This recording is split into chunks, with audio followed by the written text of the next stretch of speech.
here with Canadian platinum-selling artist, producer, and actor Tyler Shaw. Thank you so much for joining us today. My pleasure.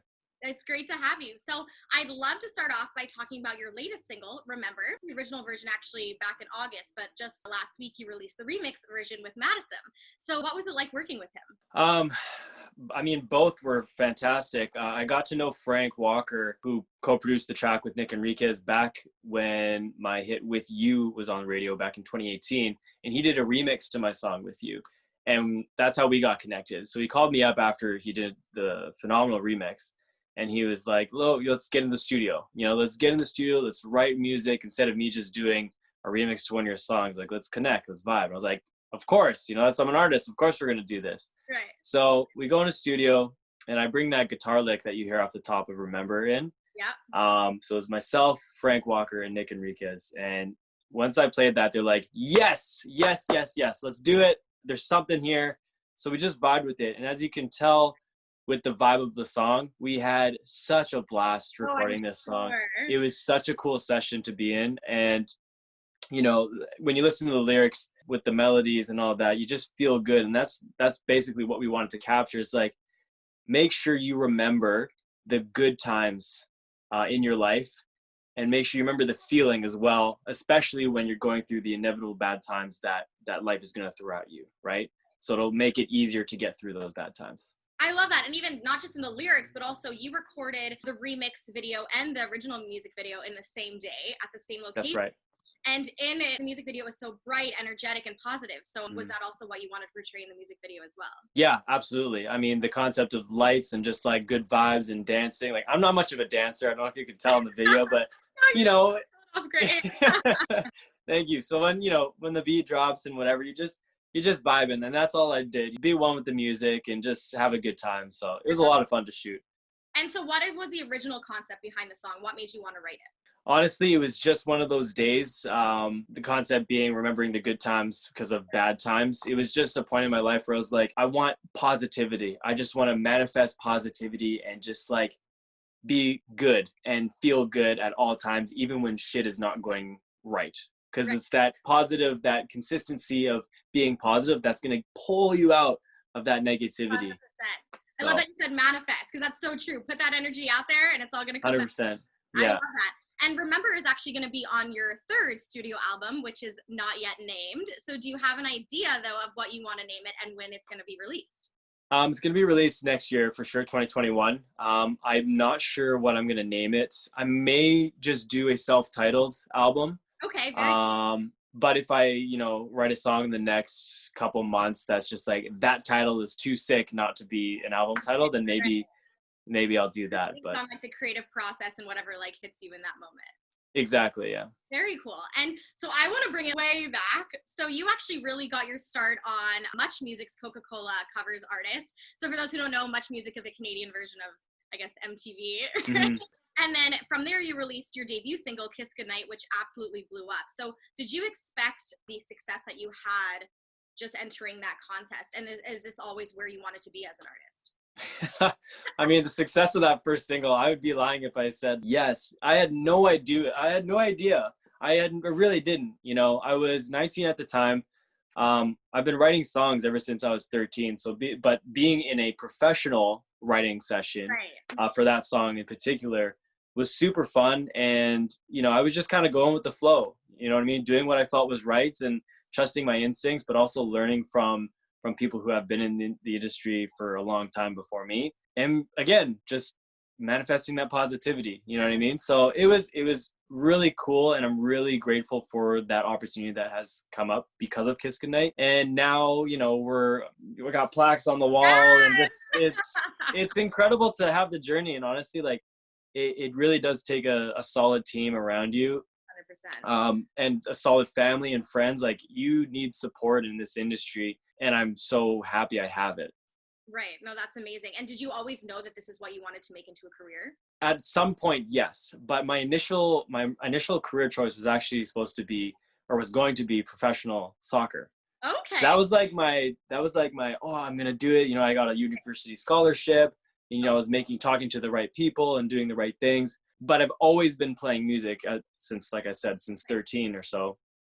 And it was always something I loved to do. Every time I picked up the guitar, every time I sang, it was just like, yes, yes, like it feels good, it feels good. So when this opportunity came up with this competition and meeting Sony and all that, I jumped at it because I absolutely loved playing music. Right. You know, I didn't know I could make it into a career. And then I can't pinpoint one specific moment where I was like, oh, this is my career now. Yeah. You know what I mean? I get to do what I love and it's my career. Like what? I know.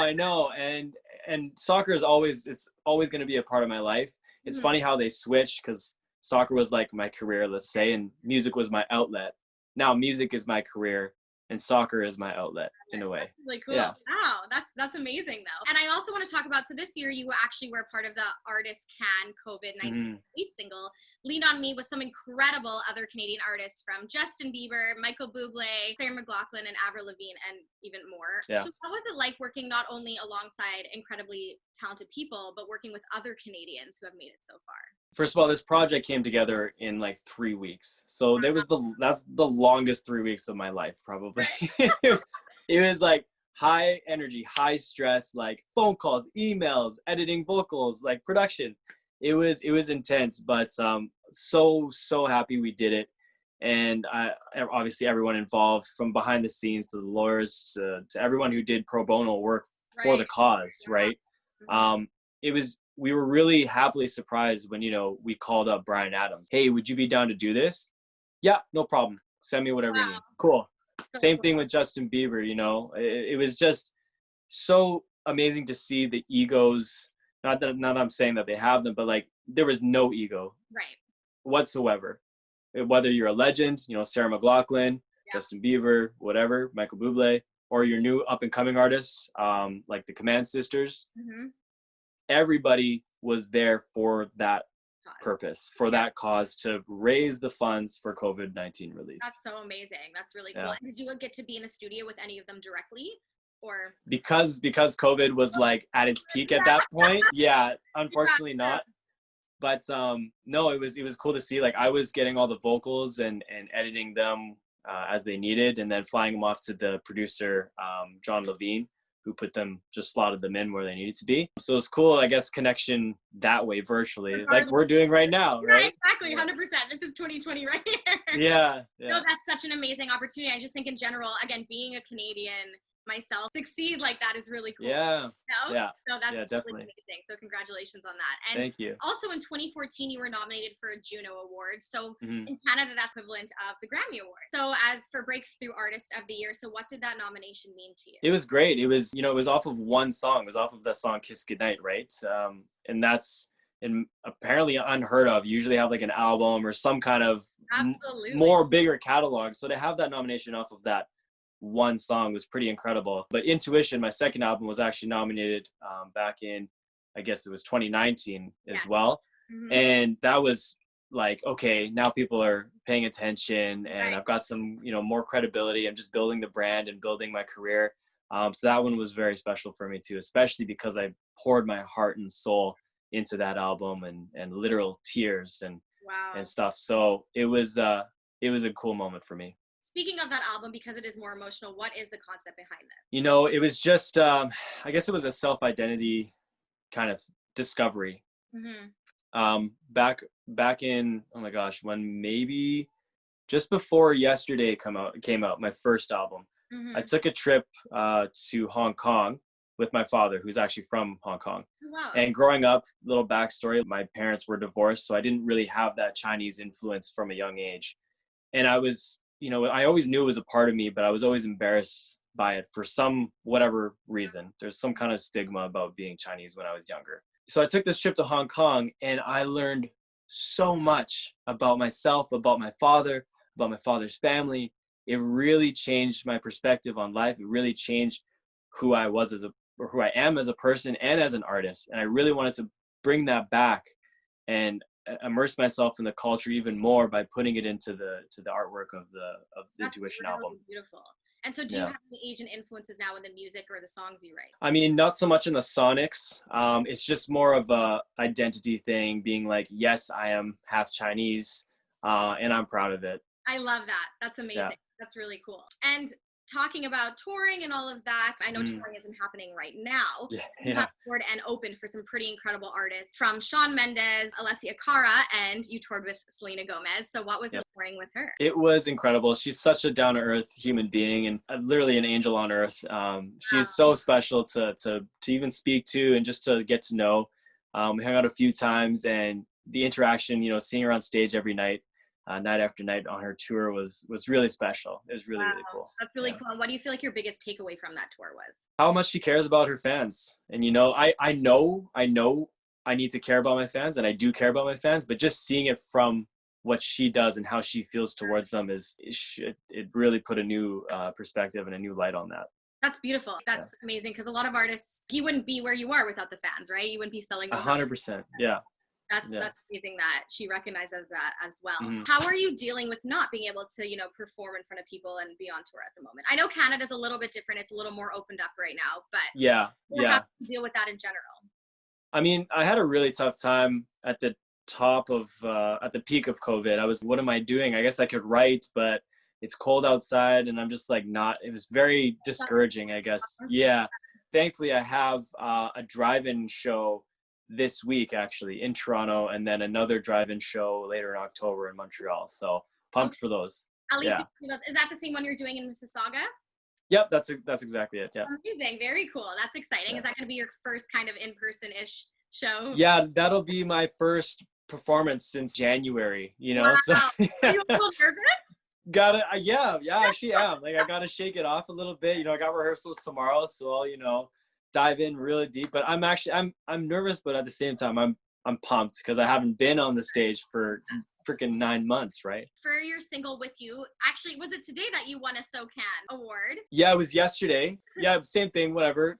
Point is, yes. You know what? When this is up, you won't even know. Yeah, exactly. And it was also the #1 most played CanCon song of the years. And it also has over 30 million views on YouTube. So this song is crazy romantic. So is this song about your wife? It is, yeah. So I wrote it actually when she was just my girlfriend at the time.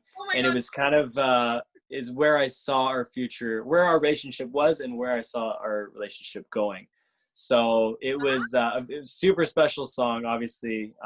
And then later on, we got married in 2018, and I put With You to our wedding footage. So there's 2 versions of the music video. You have With You, the original official video, and then the wedding version. So if you want to check that out, it's on YouTube. Wow. Oh my God, that's so romantic. Talk about manifesting where you want it to go. It all worked out. All right, so to end the interview, we always ask some fun, random questions. Sure. Alrighty, so what is your favorite Canadian food? Oh, poutine. I was like, it better. Of course. A few of my friends in the summer, they're gonna say maple syrup. Please don't. That's a stereotype. Yeah, no kidding. It's amazing. I love it. Yeah. And who is your dream artist to work with? Oh, there's so many, but I really feel like I've been a longtime fan of Justin Timberlake. Okay. If I could get in the studio with him and Timbaland, I think it would be game over. Wow. You got really serious. I feel that. I feel that. You mean it. Okay. Yeah. I love that. I'm manifesting it for you. That's amazing. Nice. What is your favorite midnight snack? Oh, man. That's a tough one. I love snacking. It's so bad, but I actually do love snacking. Okay, yeah, snacking's fun. Anything sweet, honestly, whether it's ice cream or some candy. It actually used to be ramen noodles, dry, crushed in the bag. You know what I'm talking about? Have you ever done that before? Yeah, I actually used junior high. Put the seasoning over it, but it's dry. And Of course. Oh my God, that's actually hilarious. That's amazing. Yeah. Well, thank you so much for speaking with us today, Tyler. And everyone go get your latest single, Remember, and also the remix version with Madison. Thank you. Thank you. Also, I'm Canadian. Oh, no way. Whereabouts from? Are you from? Newfoundland. Newfoundland, yeah. I actually really love Newfoundland. I've toured there a few times now. St. John's to...